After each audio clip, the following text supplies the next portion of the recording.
Educação é uma prática social que visa o desenvolvimento do ser humano, de suas potencialidades, habilidades e competência. A educação, portanto, não se restringe à escola. A educação é um direito de todos e visa pleno desenvolvimento humano por meio do processo de ensino e aprendizagem. Eu, Vivian Castanheda, junto com a Priscila Bercó, trouxemos uma querida aqui para falar desse assunto. Então, fica aqui com a gente que... Pri, qual é o tema de hoje? Hoje nós vamos falar sobre educação é o que transforma o mundo. Esse é o nosso tema de hoje. E antes de começar aqui o nosso episódio, eu quero pedir para você que ainda não se inscreveu aqui no nosso canal, para você se inscrever, deixar o seu like, o seu comentário, para que nós possamos distribuir esse conteúdo para mais pessoas. Bom, a nossa convidada de hoje é Cris Monteiro. Ela é pós-graduada em Finanças pelo IBMEC e vereadora por São Paulo. Foi diretora em grandes bancos de investimentos americanos como JP Morgan, Bank of America e Goldman Sachs. Nessas instituições, ocupou o cargo de diretora de auditoria para a América Latina, diretora de compliance para a América Latina, foi CFO, COO, diretora de operações e em seu último cargo foi diretora de controles para a América Latina, Canadá, no JP Morgan. A vereadora tem como principais bandeiras a educação e a inovação na administração pública. Protocolou 19 projetos de lei com temas sobre a qualidade na gestão das escolas públicas, combate à violência, maior transparência nas informações à população e o uso de inteligência artificial e blockchain. Destes projetos, 8 foram aprovados e 5 já são leis em São Paulo. A Lei de Combate ao Abandono e Evasão Escolar já foi protocolada em mais de 90 cidades e pode beneficiar até 5 milhões de estudantes no Brasil. Seja muito bem-vinda, Cris Monteiro, aqui no Compartilha Cast. Muito bem-vinda, Cris. É um prazer estar com vocês, queridas. Para mim é uma honra estar aqui discutindo com vocês esse tema que para mim é tão caro, que é a educação e outras coisas aí do meu mandato que a gente pode também cobrir. Muito bom. Já quero começar te perguntando como que tudo começou, né? Como que foi essa grande transformação na sua vida de sair do mundo corporativo e agora estar aí trabalhando com política? Eu vou um pouquinho atrás. Na realidade, eu vou começar até fazendo uma rápida introdução. Eu sou carioca, nasci no Rio de Janeiro. E quando meu pai conheceu minha mãe era uma empregada doméstica e meu pai era um taxista. Ou seja, eu vim de uma família de baixa renda. E por volta de 3, 4 anos de idade, eu comecei a desenvolver uma condição, não gosto de falar doença, uma condição autoimune, que hoje está até um pouco mais falada, chamada alopecia areata. A alopecia areata é uma condição autoimune que o meu corpo, ele acredita que os fios dos meus cabelos, são inimigos do meu corpo. Então, meu sistema imunológico fica perdido. Eu perco o cabelo, eu sou uma mulher careca, eu uso uma peruca.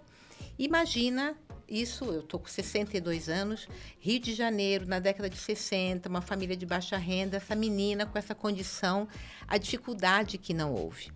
Então, foi muito. Meus pais realmente trabalharam muito para me dar um pouquinho até de... Faltava tudo, né? Faltava dinheiro, faltava assistência psicossocial, mas eu tive muita sorte. Por conta da alopécia, naquela época, as crianças só brincavam nas ruas. Não tinha televisão, 24 horas como tem hoje, iPad, nada disso, né? iPhone. Então, eu não ia para as ruas brincar, porque eu sofria o chamado bullying, né? Careca e tal, e eu não queria brincar. O que se faz com uma criança que fica dentro de casa, naquela época, sem nenhuma atividade? Estuda, minha filha. Então, eu fazia o dever de casa a primeira vez, faz de novo, agora lê esse livro. Então, eu digo que a educação, e aí entra a história da educação, a educação salvou a minha vida. Junto ali, andando pertinho com a alopecia areata. Hoje eu falo da alopecia com a maior tranquilidade do mundo, mas foi uma trajetória bem complexa, né? Não foi um caminho suave, né? Bom, o fato é que fui lá e fiquei uma pessoa muito estudiosa, uma menina muito estranha no começo, mas eu acabei tendo acesso até a um serviço social de ludoterapia. Meu primeiro emprego foi de recepcionista Eu entrei para um banco como teletipista. Acho que várias das pessoas que vão escutar a nossa conversa não vão nem saber o que é telex, então sugiro que procure no Google o que é telex, né? Vai lá, faz uma consulta. Enfim, fiz faculdade, entrei num banco, e aí vou fazer uma história rápida, né? Aprendi inglês, aprendi espanhol, sempre fui muito trabalhadora, muito dedicada, e cheguei num ponto onde eu fui diretora desses bancos que você mencionou, Bank of America, Goldman Sachs, JP Morgan, que são os maiores bancos de investimentos americanos. Então, eu tive uma carreira de muito sucesso. Mas, não sei nem se mais, né? Chegou um determinado... Eu sempre fui aquela pessoa completamente avessa à política, como a vasta maioria dos brasileiros. Sim. A gente não quer saber de política. Política é lugar de corrupto, de desonesto, de preguiçosos, e tudo isso que a gente ouve, né? Acontece que eu me dei conta, eu espero que mais pessoas se deem conta, quando você não se aproxima da política, outras pessoas que gostam da política acabam ocupando esse espaço. O fato é que em 2013, com aquelas histórias das passagens, as passeatas, vocês lembram os 30 centavos da passagem da Dilma Rousseff? Tem falado muito na imprensa esses dias, né? Começou a aparecer dentro do meu coração um desejo de entender o que estava acontecendo com o país. E foi assim, eu não consigo dizer, foi esse dia, mas eu, quando olho para trás, eu acho que aquilo ali começou a germinar dentro de mim. O fato é que eu fiquei muito interessada pelo que estava acontecendo no país. Todas as denúncias de corrupção, Petrolão, Mensalão, o impeachment da presidente Dilma. E eu acabei, enfim, me apaixonando pelo assunto. Eu pedi demissão do banco que eu trabalhava. Eu era diretora para América Latina e Canadá. Eu tinha um chefe inglês, o Nick. Falei, quero ir embora. Ele disse, você está louca? Você perdeu o juízo? Eu costumo dizer, eu tinha poder, prestígio, remuneração, vivia viajando que nem uma louca. Mas eu falei, não, eu quero... Me candidatei em 2018, não fui bem sucedida, né? Fui para candidata a deputada estadual. Fiquei muito chateada, porque eu mudei a minha vida pela política. Tentei de novo em 2020... E estou aqui conversando com vocês como vereadora da Câmara Municipal de São Paulo. Que história, não? Que história sensacional, brilhante trazer essa trajetória, né? Passando por todos esses desafios que você passou desde a infância, né? Que para a gente, assim, é muito inspirador. E saber que você, assim, que a educação foi a grande fonte ali, transformação da sua vida, né? Foi mesmo, né? Como eu digo... por conta das circunstâncias, tem uma coisa que eu costumo falar muito, da minha história, como vocês escutaram, é uma história de superação. Nós, brasileiros, gostamos muito das histórias de superação, mas a gente também idealiza muito. Sim. Então, eu digo, né, a alopecia areata, ela foi uma circunstância negativa, porém, quando eu olho para trás, foi super positiva. Claro. Foi o elemento transformador. Mas quantas crianças da minha época... né, meus colegas de escola que não tiveram a mesma trajetória que eu. Então, eu não gosto de idealizar a minha história. A minha história é uma história de exceção. Então, não existe, para mim, se esforce que você consegue. Então, o meu trabalho, inclusive, na Câmara Municipal de São Paulo, até como projeto de vida, a gente precisa, como sociedade, trabalhar para que todas as crianças e jovens partam do mesmo lugar. Isso não está acontecendo no país. Infelizmente. E bacana você comentar isso, Cris. Dentro desse trabalho, né, que agora você, desde 2020, assumiu o seu posto, quais são os objetivos que você tem nesta jornada, né? E se tem algum trabalho, alguma meta que você já cumpriu dentro desse período e o que você não cumpriu e por quê? O que tem impedido para você cumprir? Olha, essa é uma pergunta muito, muito boa. Eu, quando me entrei para a política e fui eleita, eu queria mudar o mundo. Né? Eu achei que eu ia mudar o mundo. E vim com a mentalidade, né, das metas. Sim. Trabalhei com metas a vida toda. Não é necessariamente assim que acontece na política, né? Mas, com isso posto, eu queria muito, e ainda quero muito, fazer projetos que virem leis e que façam com que a vida das crianças e jovens, enfim, dos brasileiros em geral, seja uma vida modificada. Então, logo no começo do mandato, nos primeiros 5 meses, a gente estava no meio da pandemia, tinha uma evasão escolar enorme. O país sempre sofreu com evasão escolar, particularmente no ensino médio. Enquanto a criança é criança, a mãe leva para a escola. Chega no Fundamental 1 e Fundamental 2 e adiante, já é uma criança jovem, ele já fala assim, não vou para a escola, diz que vai para a escola e não vai, então tem uma evasão muito grande. eu só faço políticas públicas baseadas em evidência. E tem um estudo do INSPER dizendo quanto custa para o país os jovens quando evadem. Então, eles não vão arranjar emprego, né? Os jovens nem Claro. nem trabalham, nem estudam. Eles vão estar muito mais expostos à criminalidade e às drogas. Eles vão fazer muito maior uso do Sistema Único de Saúde. Então, vai custar muito para o país. Baseado nisso, eu fiz um projeto de lei, que é lei, que, como você falou, já está, na realidade, em mais de 100 cidades protocolados, né?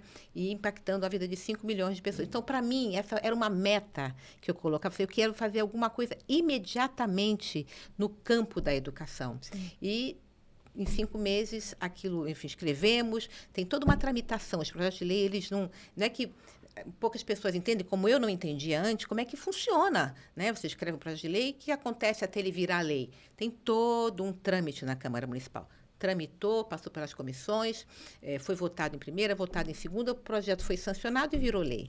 Então, se eu pudesse dizer que eu tinha uma meta, eu acho que logo nos primeiros 5 meses eu cumpri minha meta. No entanto, ainda tenho um bocado de coisa, eu tenho uma série de outros projetos que eu estou trabalhando, enfim, com inovação, com tecnologia, e vamos aí trabalhar. Acontece que nem tudo que a gente coloca no plenário Sim. é aprovado. Passa para frente, né? Nem tudo. Então, Sim. a gente depende um pouco. Esse é o grande desafio. É um desafio imenso. Né? Eu tenho um projeto de lei que vou dizer que é a menina dos meus olhos, que são as chamadas escolas conveniadas. Há uma resistência muito grande. As escolas conveniadas, elas são chamadas em inglês charter school, mas a melhor tradução é a escola conveniada. É um modelo que a gente tem hoje com as creches. Se a gente lembrar, houve uma época, quando falou, olha, todas as crianças têm direito à creche. O governo não conseguiu, de um dia para o outro, construir creches. O que fez? Fez os acordos com as organizações sociais sem fins lucrativos para que elas pudessem gerir. Então, vocês devem lembrar, fila da creche, quantas crianças sem creche. Vocês não escutam mais isso, não tem mais isso na imprensa. Às vezes aparece aqui, ali, determinado local, mas de uma forma geral, essa coisa da fila da creche não acontece. Por quê? Houve essa parceria com as organizações sociais sem fins lucrativos e o governo não dá, o Estado ele não dá conta de tudo. O meu projeto de escolas conveniadas é a mesma coisa. É querer a iniciativa privada, organizações sociais sem fins lucrativos. Eu tenho que sempre reforçar isso. São as ONGs, né? Exato, né? Você banqueira, quer vender as escolas, quer privatizar a escola. É uma grande bobajada, é uma narrativa que, enfim, não auxilia as pessoas a entenderem o que é, né? Esse meu projeto foi protocolado, passou nas comissões e quando foi em primeira votação, teve um grupo muito organizado, né, da sociedade civil, em especial o pessoal mais à esquerda, não permitiu que meu projeto seguisse. Então, está lá. Por falta mesmo de, talvez, informação, ou você acredita que tenha outros fundamentos? Não é falta de informação. Acho que é uma questão ideológica. Isso, enfim, eu respeito as ideologias, tá? Então, eu tenho a minha, eu quero que a minha seja respeitada. Eu sou uma pessoa liberal, né? E eu sou liberal por inteiro. Eu não tenho essa coisa, né? Houve muito... sou liberal na economia e conservador no costumes. Não, gente, não tem. O liberal é aquele que acredita na liberdade do indivíduo. E a liberdade do indivíduo, ele vai fazer o que ele quer com a vida dele, e eu tenho aqui o meu limite. Desde que ele não venha aqui, né, ultrapasse o meu limite, tudo bem. Então, você pode fazer o que você quiser com a sua vida dentro dessas regras, né? Então, eu sou liberal por inteiro. Não tem essa história. Então, eu quero que minha ideologia ela seja respeitada. Eu também respeito a ideologia dos outros. Então, não é falta de informação. É uma questão ideológica. Há um grupo da sociedade que acredita que o Estado tem que dar conta de tudo.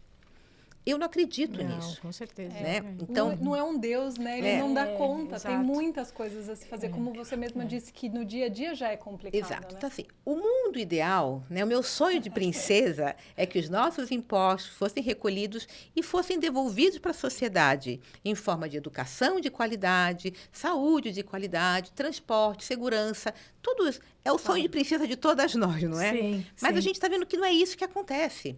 E quanto maior o Estado nos tira tantos impostos e estamos aqui em São Paulo vivendo dificuldades com segurança, com educação, com saúde, não só São Paulo, né? O país inteiro. Então, o Estado não dá conta, deveria dar, mas não dá. Então, o que a gente faz como sociedade? Deveria dar, não dá. Vamos deixar desse jeito? Vamos vamos tentar encontrar alternativas para fazer com que a gente tenha uma educação de qualidade. A gente está vendo, os alunos saem das escolas sem saber ler e escrever, né? A ler um texto e poder fazer uma interpretação, sim, né? Uma redação. Os testes que a gente faz, o teste do PISA, mais de 70 países da OCDE, o país ocupa as últimas posições. Sim. É um vexame. Esse é um ponto que a gente olha assim, para o Brasil, comparando com Estados Unidos, por exemplo, né? Você tem lá uma educação voltada a preencher lacunas do mercado de trabalho, que é totalmente diferente da nossa realidade aqui. E esse conceito do seu projeto Charter School é sensacional, de poder levar inovação, informação, preparo, né? E formação para essas crianças jovens, né? Que estão entrando no mercado de trabalho. E tem uma outra coisa que eu acho que é bem relevante a gente pontuar. Eu não acho que as escolas conveniadas são uma boa ideia. As evidências mostram, os estudos mostram. Sim. Então, assim, eu não faço nada porque eu acho. Porque eu não estou lá para achar nada. Isso não é meu papel, não foi para isso que eu fui eleita. Eu fui eleita para tentar resolver problemas reais. E a gente sabe, basta abrir qualquer folha de jornal todos os dias, a educação está indo, né, morro abaixo. Então, as evidências estão aí. E também os estudos mostram que as escolas conveniadas, uma boa gestão escolar, inclusive, vamos até explicar melhor. O projeto, ele requer que a gestão escolar, é importante isso, é a gestão. Hoje, eu visito muitas escolas, eu tenho muito respeito pelos professores, diretores, todo o time de educação da cidade e do país. Essas pessoas trabalham muito, então eu respeito muito, né? São pessoas que estão ali dedicando a sua vida para educar nossas crianças. Mas eu vejo muitas vezes, né, os diretores e tal, fazendo funções que talvez se tivesse uma gestão que os ajudassem, eles poderiam estar dedicando seu tempo nos planejamentos de aula, auxiliando os professores, fazendo as coisas que realmente vão retornar para as nossas crianças e jovens. Então, o projeto de escolas conveniadas é de uma gestão das organizações sociais sem fins lucrativos. Não é que, por exemplo, você vai chegar lá, vai privatizar, como dizem, vai privatizar a escola. Não tem privatização. Eu insisto muito nisso, porque isso é uma retórica, uma narrativa que engana muitas das pessoas. Você quer privatizar a escola. Quando você privatiza qualquer coisa, um serviço, implica na cobrança de alguma coisa. Então, eu sempre dou o exemplo, eu sou carioca, já falei, eu ia para o Rio de Janeiro de carro, na Via Dutra, e voltava. A estrada era uma porcaria. A estrada está com uma concessionária agora, eu pago pedágio. Né? A escola conveniada, ela continua sendo pública e gratuita para os pais e crianças. Né? Então, estou lá, esse é um dos projetos que eu trabalho muito, é a menina dos meus olhos. Vamos ver até o final do mandato se eu consigo progresso. Nós, como população, a gente consegue te ajudar a conseguir ajudar você nesse projeto a desenvolver melhor ou até mesmo ganhar força, colaborar? Olha, eu estando aqui com vocês, conversando sobre esse assunto, já é uma enorme colaboração, que o seu público está me ouvindo, né? Está ouvindo falar diretamente da fonte, não é porque alguém ouviu. Então, essa é uma colaboração que vocês estão me dando e eu agradeço muito, né, esse espaço que vocês estão me concedendo junto à audiência de vocês. A outra coisa, me procurem. Eu sou a vereadora, eu sou nova, primeiro mandato, né? Eu atendo todo mundo. Alguém tem alguma dúvida? Eu tenho um telefone celular nas minhas redes sociais.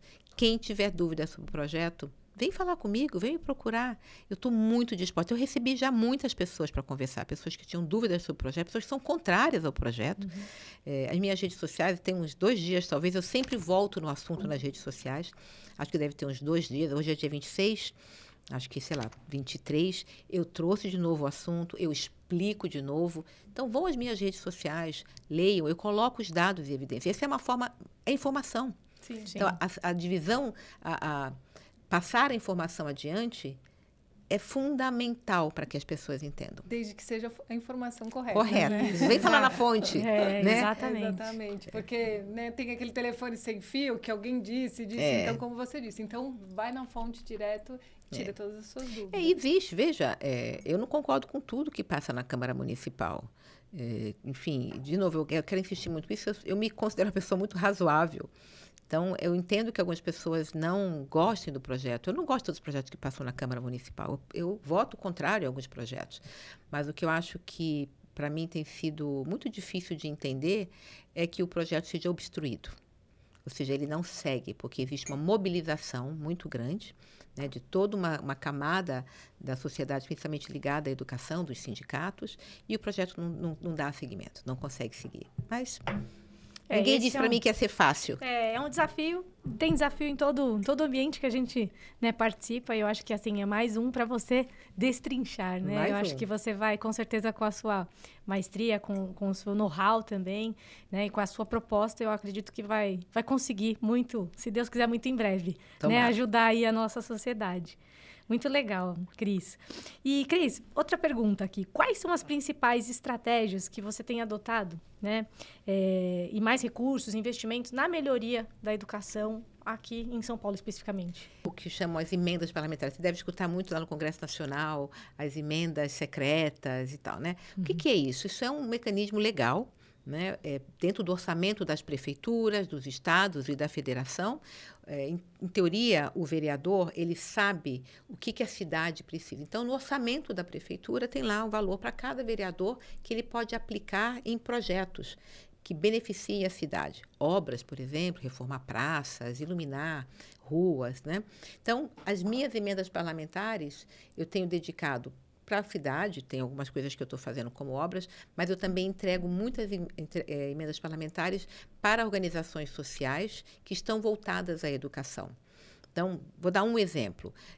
Tem a nossa maratonista Adriana Aparecida, campeã olímpica, não, ela é campeã sul-americana. Então, depois corrige isso aí, você pode, né? Sim. Ela é campeã sul-americana. Ela tem um projeto no Céu Paraisópolis de contraturno com as crianças. Então, ela dá o tempo dela. As crianças estudam de manhã, ela à tarde, e também vice-versa, né? Como se fosse o contraturno. Ela está lá, pega aquelas crianças ali do entorno e está fazendo atletismo com elas. Então, ela tinha uma dificuldade muito grande de fazer com que esse projeto fosse adiante. O que eu faço? Parte das minhas emendas parlamentares eu entrego para essa organização social. Isso é uma forma de eu contribuir para a educação. Sim. Porque pode não ser uma educação direta ali na leitura, na matemática, mas aquela criança que, se ela está ali, sim, ela não está em outro lugar se envolvendo com a criminalidade. Como cidadão. Exatamente. Né? Ela está no esporte, ela está aprendendo a ganhar, ela está aprendendo a perder, ela está com profissionais que estão com o coração ali. Então, essa é uma forma que eu tenho também de contribuir para a educação. E muitas das organizações que eu entreguei as minhas emendas parlamentares são organizações que trabalham com crianças no contraturno, enfim, inclusão. Então, é uma forma que eu também encontro, porque fica mais difícil. A nossa educação, por exemplo, a Base Nacional Curricular e mesmo o currículo do município, ele é bem amarrado e muito engessado. Então, uma coisa, por exemplo, que eu gostaria muito de trazer, educação financeira para as escolas. Também encontro uma resistência enorme. Contar um caso rapidamente, quando eu falei disso, eu fiz parte da Comissão de Educação no primeiro ano de mandato, né? Eu trouxe esse assunto e um vereador falou para mim que era um absurdo eu pensar em educação financeira para crianças de baixa renda, que isso é coisa de rico. Imagina. Então, essa é a resistência que a gente encontra, né? Então, fica mais difícil. Como é que eu faço? Eu vou pelas beiradas. Sim. Né? Eu entrego as minhas emendas parlamentares para as organizações que estão aí, de alguma forma, diretamente trabalhando com crianças, né, e educando essas crianças com a educação cidadã. Com relação a esse projeto, né, as emendas, como é que as empresas ou que a iniciativa privada pode apoiar essa iniciativa com base nas emendas parlamentares? As emendas parlamentares, elas têm que ser entregues para organizações que trabalham. A iniciativa privada não precisa do dinheiro público. Perfeito. Tá? Tem muitas iniciativas privadas, eu conheço muita gente que está entregando seu tempo, tem empresas que, enfim, estão aí ajudando com a educação. Mas as emendas parlamentares, elas não podem ser dadas para iniciativa privada, porque é dinheiro público. Então, elas têm que ser dadas para projetos... Como ONGs. Como organizações sociais sem fins lucrativos, né? Ou outras organizações. Sim. Ou, por exemplo... Vou dar outro exemplo. Eu reformei uma quadra de futebol na cidade de Ademar, onde eu tenho ali uma pessoa que trabalha no meu gabinete. Sim. Ele tem projeto com aquelas crianças. Então, entende? Tem formas indiretas de eu estar ajudando essas crianças. Então, ele vai lá, ele leva as crianças para... Agora, a gente está também incentivando o chamado Favela Go, porque esse menino, o Edson Japão, que trabalha no meu gabinete, ele é de Cidade Ademar, ele é da periferia, ele entende da veia ali o que está acontecendo com aquelas crianças. Então, minhas emendas parlamentares fui lá e reformei aquela quadra, por exemplo. Então, fala assim, não, as crianças estão lá quando elas estão fora da escola e tem os pais que estão ali olhando com elas, estão participando do Favela Go. Então, são formas. Não pode ser iniciativa privada. Perfeito. Até ia te perguntar sobre, né, como a comunidade consegue ajudar. Então, através disso, se tem uma comunidade que, ou até mesmo não precisa ser só uma comunidade de baixa renda, mas que uma comunidade que esteja ali com algum projeto para tirar as crianças da rua ou até trazer outras oportunidades, é possível a gente chegar e conseguir essas emendas? Sem dúvida nenhuma. Se você tem uma organização social com algum projeto, me procure. A gente a gente avalia o projeto, essa avaliação é feita pelo meu gabinete. É muito importante dizer que os recursos das emendas parlamentares não vêm para o vereador. Como é que funciona do ponto de vista prático, assim, bem resumidamente? Eu falo assim para a prefeitura, prefeitura, entregue à organização ABC tantos R$1.000, porque eu quero que as minhas emendas vão para aquela organização.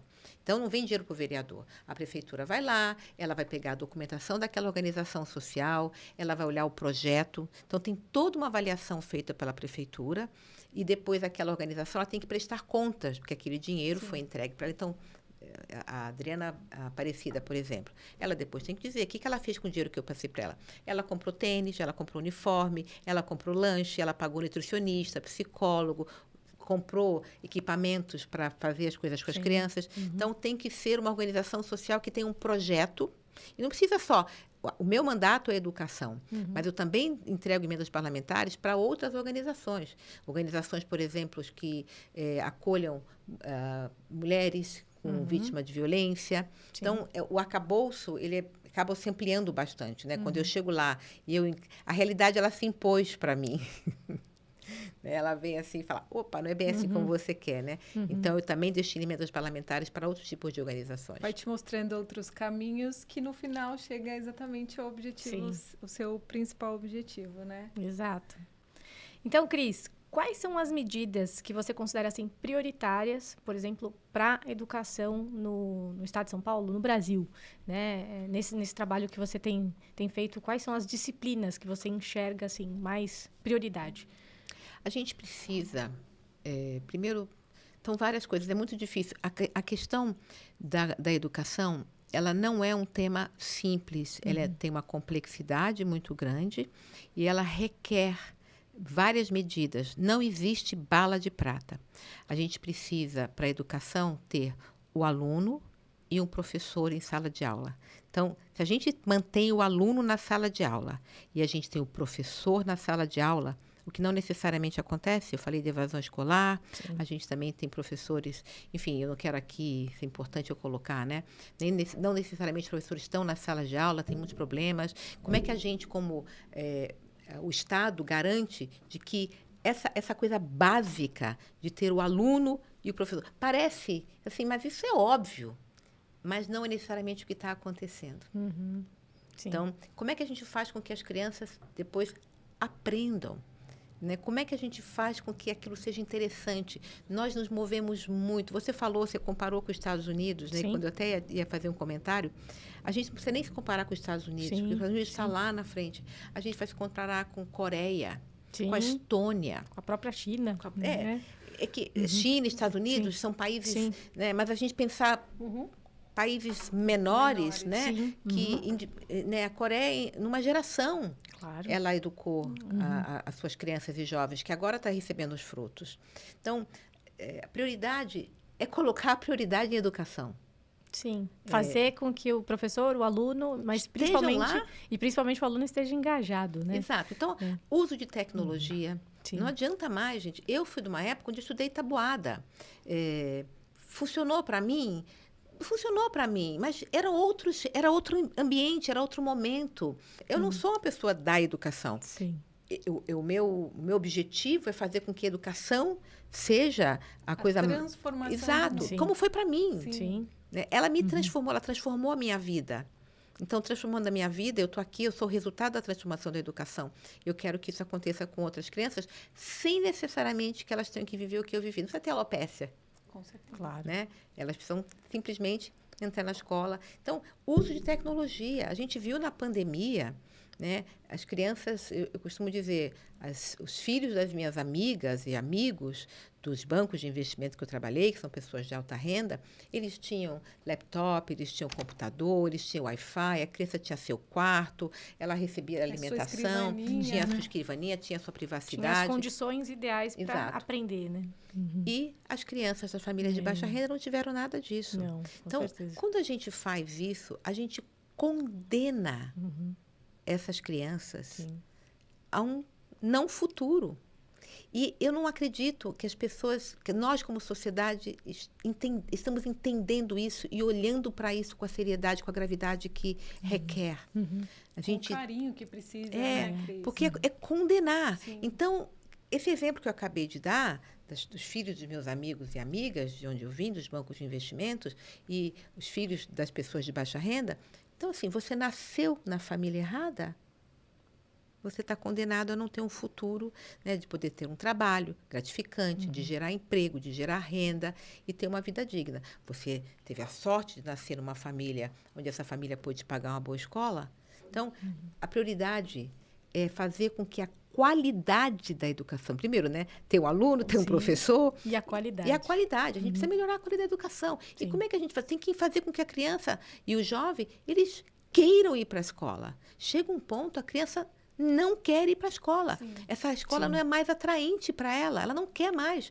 E, assim, você pode empurrar, ela não vai. O que a gente precisa fazer? O que a gente pode fazer? Né, para fazer com que essas crianças e jovens se atraiam? Trazer mais a oportunidade, né? E também, eu acredito que se a gente pudesse colocar a família junto, porque também eu percebo que a família, ela não consegue participar disso e ela não incentiva a criança também.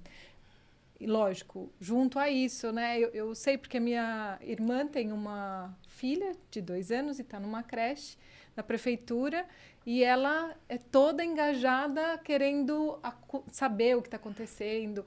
E ela percebe que isso não acontece com as outras mães, né? Porque é muito bonitinho, eles mandam um relatório, a creche é pequena, eles conseguem fazer isso, né? Imagina numa creche grande, não consegue, mas a minha irmã quer saber o que está acontecendo, então ela vai lá, ela participa, né? E ela percebe que isso vem dela, os pais já não têm essa mesma vontade. Então, talvez se a gente conseguisse incluir isso, trazer a família, né? Trazer a família junto poderia também ser uma grande oportunidade. Sem dúvida. A família é uma parte integral e importante da educação. A educação, ter essa discussão, quem educa, é os pais, é a escola. Acho que a sociedade, todos nós, tem uma expressão que diz que precisamos de uma vila para criar nossas crianças. O que é essa vila? É o pai, é a mãe, é a avó, é a escola, é o vizinho, é a tia. Ou seja, as crianças precisam que todos nós entendemos a importância e nos dediquemos e nos entreguemos, que nos demos o nosso tempo e energia para que isso possa, de fato, acontecer. Sim. Porque a gente cuida da gente, né? E isso é uma coisa, até eu fico tentando fazer essa chamada, né? Porque você cuida do seu filho, né? Tá ali, dá a melhor educação, e tudo bem que aquela criança lá não está tendo a escola de qualidade. Gente, isso aqui vai no futuro, vai bater na sua porta. Com certeza. Com né? certeza. Como está batendo na nossa porta já. Sim. Os resultados de uma má educação, uma má qualidade de educação, então aqui a gente já está vivendo isso. Muita criminalidade, muita... Envolvimento com com drogas, infelizmente. né? Violência, exato. Sim. E, Cris, sobre acessibilidade, quais são os projetos, né, dentro do seu projeto de governo, quais são os seus objetivos na área da acessibilidade? A gente quer que a escola seja inclusiva. Existem discussões muito grandes sobre as crianças com necessidade especial estarem juntas das crianças sem necessidade especial ou fazer escolas particulares. Eu não consigo responder isso sem me meter, falar, e no achismo, é o que eu acho. E eu não estou aqui para achar. Claro. né? O que eu quero, o que eu gostaria é que as escolas... Não é que eu quero, não é que eu gostaria. Eu quero que as escolas sejam inclusivas, né? Que os pais que tenham crianças com necessidade especial possam ser atendidos na medida da necessidade das suas crianças. Sim. De que forma que a tecnologia pode ser aliada para que a gente consiga ganhar essa grande transformação de uma forma onde a gente consiga levar essa tecnologia mesmo para toda essa cadeia que a gente vê de baixa renda, das escolas que ainda estão tendo muita dificuldade com isso? A gente consegue fazer aí uma grande transformação nisso? Olha, não há mundo sem tecnologia mais. Então, eu não consigo nem pensar, né, nem o futuro. Sim. É o presente sem tecnologia. Como é que a gente faz sem ter um Wi-Fi com velocidade para você entrar e ter acesso? Eu sou da época da Barça, do caderno, né? Não existe mais. De novo, funcionou para mim, era outro contexto. Claro. Né? As crianças aprenderam daquele jeito. Não aprendem mais porque o mundo mudou. Então, não pensar em tecnologia é quase como que não pensar em nada. Não, porque, como que a gente viu? Outro dia eu fiquei sem meu celular, precisei trocar a bateria, fiquei um tempo, então deixei lá na loja. Aí o cara falou assim, passa daqui a 2 horas. Eu falei, tá bom. Aí eu saí sem o celular da loja, né? E ele falei, bom, daqui a 2 horas eu vou pegar um Uber. Não consigo pegar Uber. Eu quero pegar um carro de aplicativo. Não consigo pegar um carro de aplicativo porque estou lá sem. Então, o que eu vou fazer? Pensa. Então, eu vou tirar dinheiro porque aí eu pago o táxi. Não tem, porque está tudo no meu celular, eu não uso mais dinheiro. Como é que é a vida sem tecnologia? E isso aconteceu. Sim. Né? Então, eu nasci num mundo... Ontem mesmo eu tive na inauguração da Campus Party. Minhas emendas parlamentares, eu dei para que a Campus Party, das minhas emendas foram para a Campus Party para que ela pudesse funcionar. Estava lá naquele mundo. Aliás, recomendo todo mundo, não sei se aqui quando vai ao ar, né? Que as pessoas vão. É uma coisa incrível. É a tecnologia com aqueles jovens, ficam acampados 4 dias lá no IMB, vivendo tecnologia. Se eu olhei em volta, eu falei, gente, o que é isso? O que está acontecendo aqui? Eu nasci num mundo onde eu usei lápis e papel. Não tem mais. As crianças que estão nascendo agora não vão nem saber o que é um lápis e um papel. E tudo bem. Sim. Né? Porque o mundo mudou. Não há como a gente pensar o mundo, pensar em educação, pensar em inclusão sem tecnologia. Não há como. Não tem como. A gente vai ficar para trás. Já estamos ficando para trás. Eu acabei de falar da questão da pandemia, quando as crianças... Aí chegavam os tablets lá e... Não tinha internet. Então, de novo, a gente condena essas crianças a um futuro absurdo, né? Aliás, sem futuro. Exato. E isso a gente consegue cada vez mais cobrar mesmo que isso tenha acesso para essas crianças e justamente para que elas possam se desenvolver. Então a gente consegue entrar nas escolas hoje e cobrar mesmo disso através das escolas para que eles possam cobrar de todos os... Não sei se a gente pode falar dos políticos ou da política, como a gente pode usar. Eu acho que é uma... Eu tenho... A experiência que eu tenho tido, né, no meu primeiro mandato, eu não acredito que... Na verdade, eu acredito que todas essas forças têm que estar juntas. Tudo que eu fiz bem sucedido até agora no meu gabinete, solicitações que eu tive de munícipes, pessoas da cidade, eu não consegui resolver sozinha. Eu resolvi com o input do indivíduo ou do grupo de indivíduos, associações de moradores, algumas organizações, comigo e com, no caso, a prefeitura, né? Ou seja, o executivo.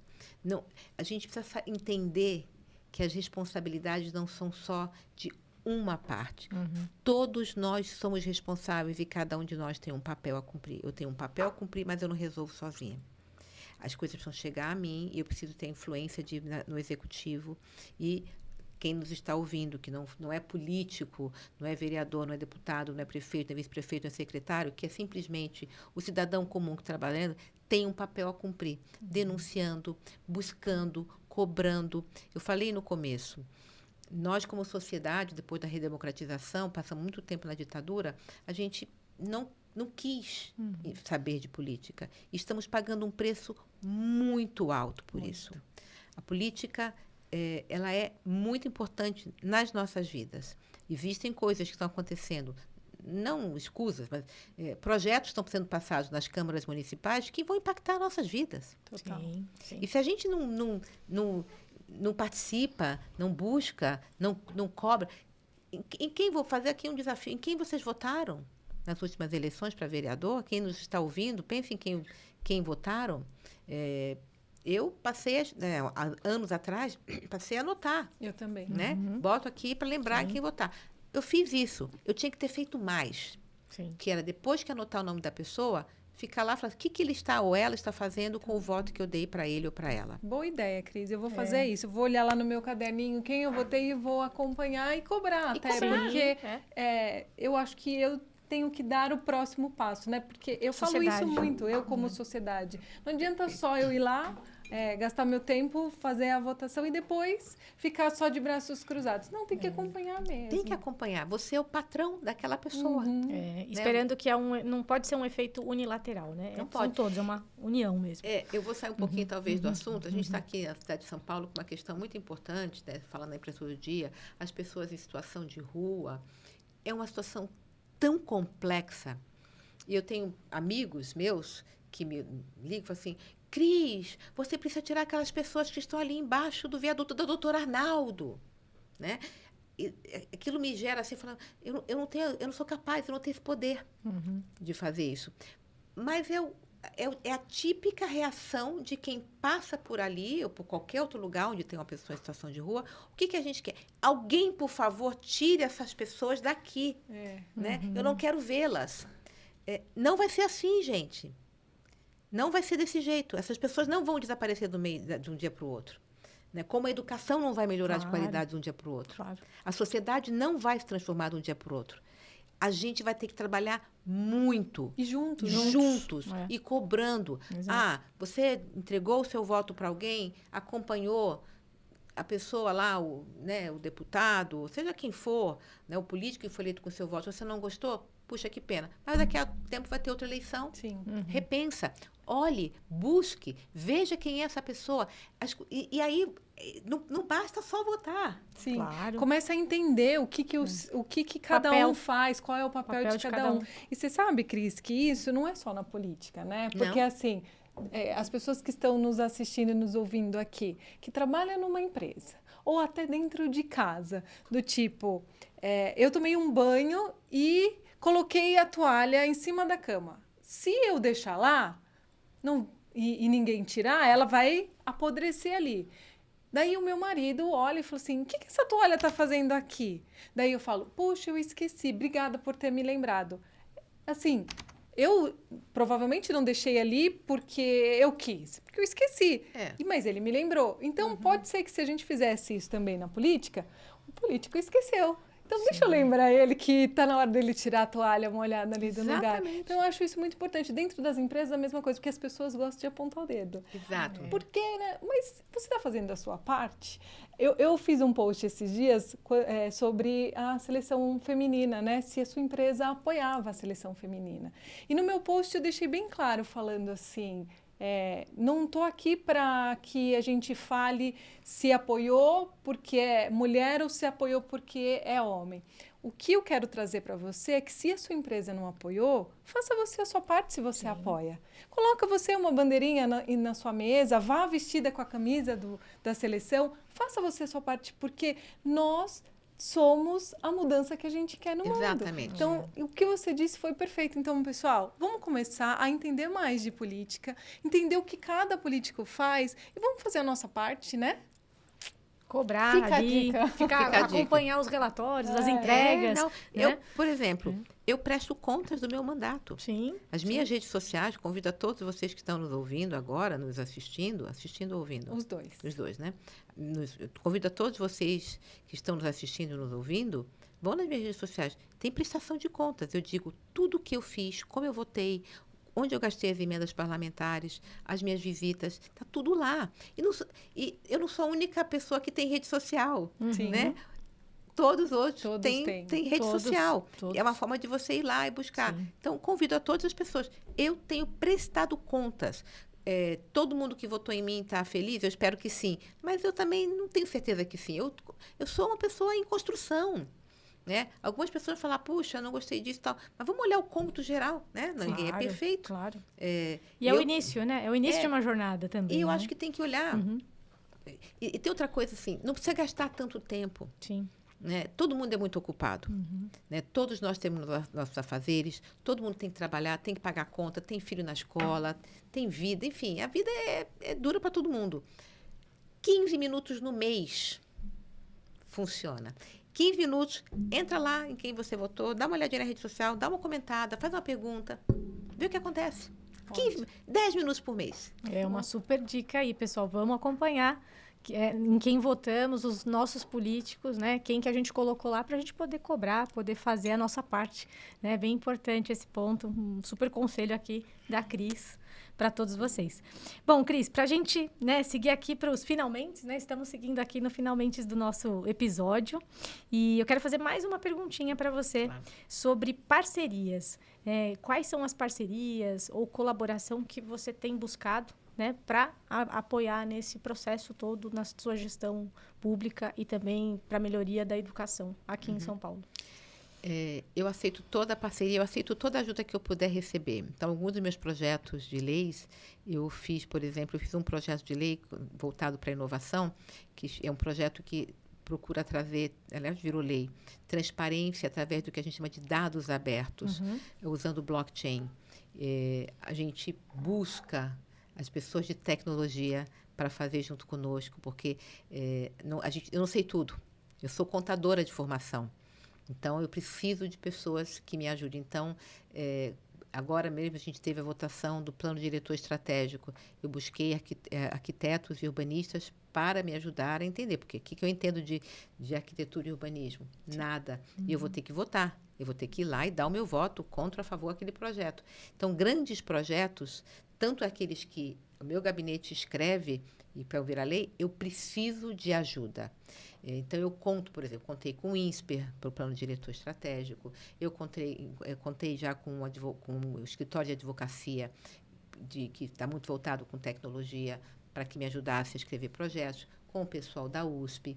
E, obviamente, todas as organizações sociais que eu entrego emendas parlamentares, em grande medida, também são parcerias, porque eles estão me ajudando a fazer com que o dinheiro das minhas emendas parlamentares cheguem no lugar que precisa chegar, Sim. Que é lá na ponta. Né? A criança, através do esporte, enfim, seja o que for. Então, quanto mais pessoas puderem me ajudar, eu estou aceitando. Ótimo, então vamos atrás de mais e mais parcerias.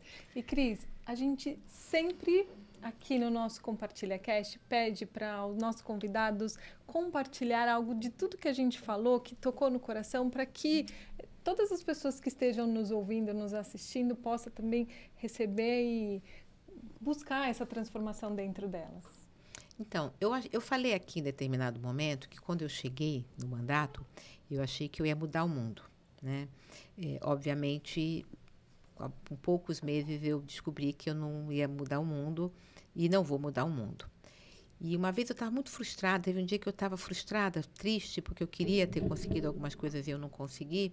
E eu estava abatida, eu estava particularmente abatida. E eu sou caminhante, eu gosto de caminhar, gosto de fazer exercício físico.